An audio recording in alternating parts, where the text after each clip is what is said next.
Order! Order! You are an incorrigible delinquent at times. Behave yourself, man!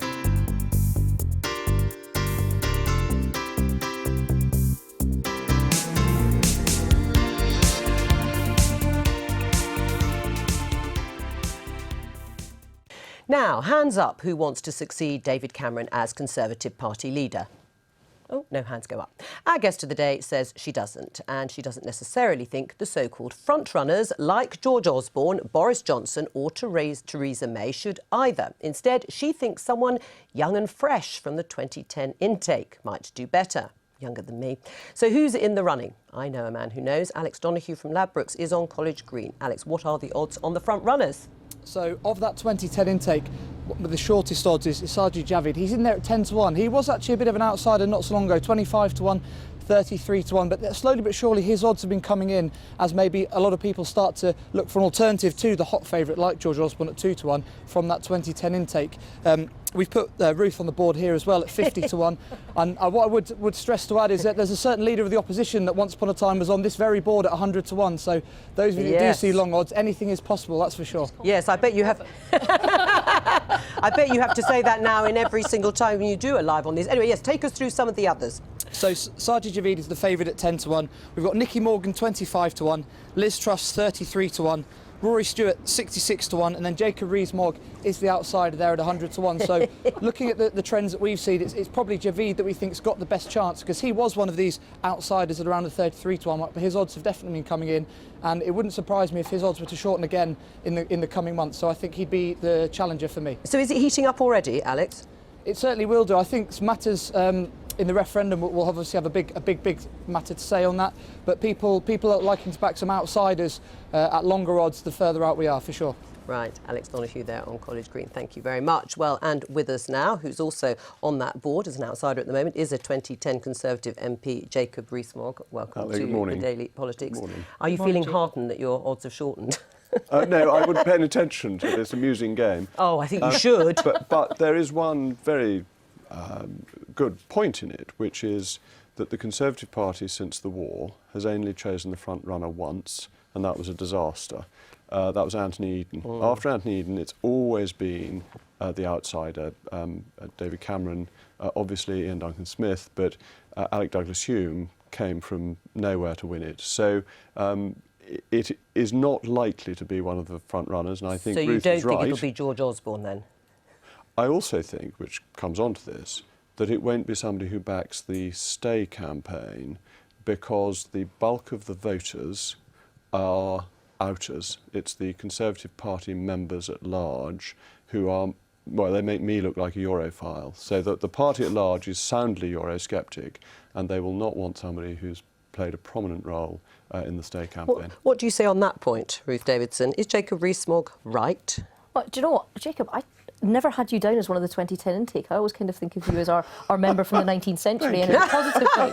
Charming. But I have to say, I do like the fact that I appear to be, twice as likely to become the next leader, despite the fact that I'm not an MP and I don't sit in the House of Commons. No, you're not yet. But would you like to rule yourself out, just for I will clarification? Rule myself out, absolutely. But answer the no question. Interest in the job. Please don't rule yourself out. You'd be brilliant. Oh, well, there you go. You've got Jacob Rees-Mogg's support before you even become an MP. But answer the question about whether the candidate supports remaining in the EU or breaking away, that it won't be somebody who wants to stay in. Well, actually, I think that it depends a lot on the timing. I think if there is a changeover in leadership very soon to a referendum, that might play a bigger part. I think if there's a bit of clear water between, then it'll become less of that. And I think the one thing that unites all of the leadership contests we've had in the party is the party may pick outsiders, but they always pick outsiders that look like winners. Because we're not like the Labour Party, who seem to prize purity of thought over actual efficacy of results. Although we could look at a few William Hague, Ian Duncan Smith, Michael Howard, they weren't winners in that sense, were they?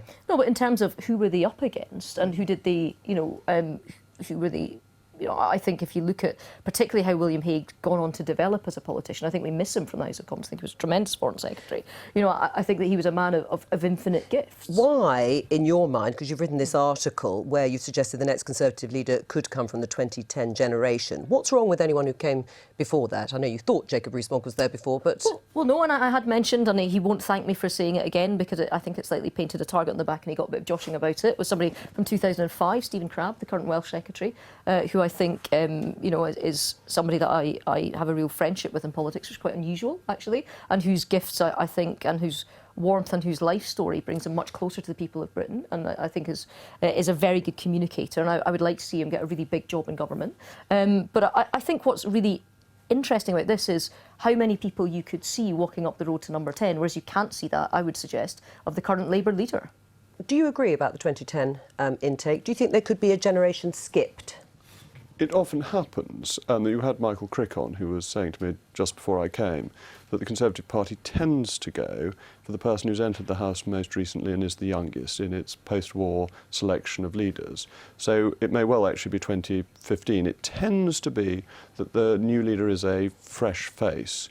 But where we're really lucky, and this must be to David Cameron's credit, is, as Ruth was saying, we've got so many people to pick from who are really credible, good candidates, and that's a very strong position to be in. Right, the but Labour Party, Gordon Brown tried to get rid of anybody that might be a challenger. Well, let's stick with the Tories for the moment, since that's the party you both belong to. Let's go back to your theory about inners and outers. Who, then, do you think would represent the out campaign effectively as a future Tory leader? Well, this is the dilemma, isn't it, for certain of the highest profile figures in the party as they're making up their mind which way to jump. Which ones do you think are still making up their mind? Well, if the great Mayor of London is still making up his mind, we wait to see which way he jumps. But if he jumps to stay in, his chances of getting the leadership vanish, because then he offers nothing against George Osborne and all the others who stay in. But at the intermediate level, I think there are so many people who are thinking of going for out, and Priti Patel's been in the papers recently. Her chances, or Sajid Javid's chances, would be fundamentally improved with the final electorate in that final round if they back out. Would Sajid Javid get your vote? I hold him in the highest regard. Right. So, yes, possibly in that sense. Indeed, he's really good news. He also has a brother living in my constituency, so he's got a strong Somerset connection. And I always back Somerset when I can. Right. Well, while we're talking about Somerset, do you rule yourself out? Is this something that you might be interested in?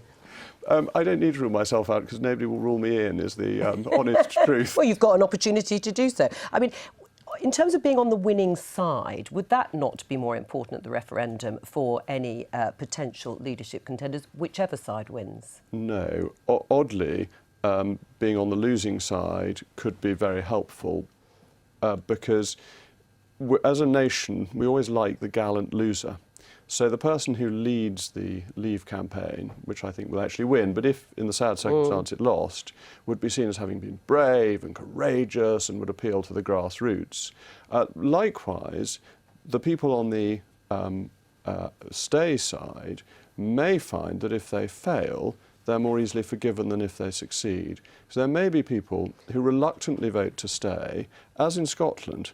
They vote to stay in the United Kingdom, but then they vote SNP. You could see something similar happening over this campaign. Before we let you go, Jacob Rees-Mogg, to go back to your comparison of Anthony Eden, left waiting too long, do you think that could happen to George Osborne?